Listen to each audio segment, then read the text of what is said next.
నల్ల అల్లంకి మీకున్న సంబంధం ఏంటి ఫస్ట్? గతంలో ఒక ప్రముఖ రాజకీయ పార్టీకి శిక్షకుడుగా ఉండేవాడిని అండి. ఓకే.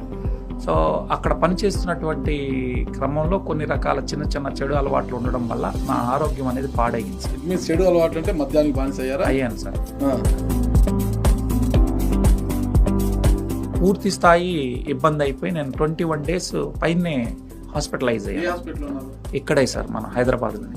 తర్వాత ఒక బిర్యానీ తింటే కూడా అరగలేని పరిస్థితికి వచ్చాను. ఓకే. ఎక్కడ పండుతుంది మలేషియాలో నల్లల్లం? మలేషియా. మలేషియాలో ఈ కంపెనీ తయారు చేసేటటువంటి కంపెనీ ఉంది సార్.